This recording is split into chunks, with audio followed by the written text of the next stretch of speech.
প্রথম ম্যাচে হংকংকে দাপটের সাথে হারিয়ে দ্বিতীয় রাউন্ডের পথে এক ধাপ এগিয়েছে বাংলাদেশ জাতীয় ক্রিকেট দল।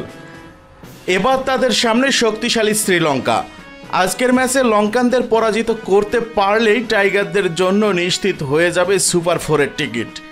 এই গুরুত্বপূর্ণ ম্যাচে বাংলাদেশের একাদশ কেমন হতে পারে তা নিয়ে চলছে নানান বিশ্লেষণ। হংকংয়ের বিপক্ষে টাইগাররা নেমেছিল 3 পেসার এবং 2 স্পিনারের কম্বিনেশন নিয়ে। পেস আক্রমণে ছিলেন তাসকিন আহমেদ, তানজিম হাসান সাকিব এবং মুস্তাফিজুর রহমান। স্পিনে রিশাদ হোসেনের সঙ্গে ছিলেন শেখ মেহেদী হাসান। শ্রীলঙ্কার বিপক্ষেও বাংলাদেশের বোলিং আক্রমণে বড় ধরনের কোনো রদবদলের সম্ভাবনা দেখছেন না ক্রিকেট বিশ্লেষকরা। তবে একটা নির্দিষ্ট পরিবর্তনের ইঙ্গিত পাওয়া যাচ্ছে। শেখ মেহেদী হাসানের জায়গায় বাঁহাতি স্পিনার নাসুম আহমেদকে একাদশে দেখা যেতে পারে।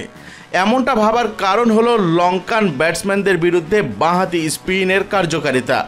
নাসুমের অন্তর্ভুক্তি দলকে বোলিংয়ে একটা ভিন্ন মাত্রা দিতে পারে। ব্যাটিং লাইন আপেও কোনো পরিবর্তনের আভাস নেই।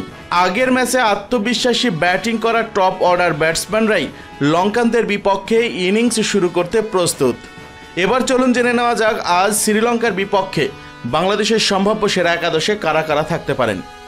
তানজিদ হাসান তামিম, পারভেজ হোসেন ইমন, লিটন কুমার দাস, তাওহিদ হৃদয়, শামীম হোসেন পাটোয়ারি, জাকের আলী অনিক, শেখ মেহেদী হাসান অথবা নাসুম আহমেদ, তানজিম হাসান সাকিব, রিশাদ হোসেন অথবা নাসুম আহমেদ, তাসকিন আহমেদ এবং মুস্তাফিজুর রহমান।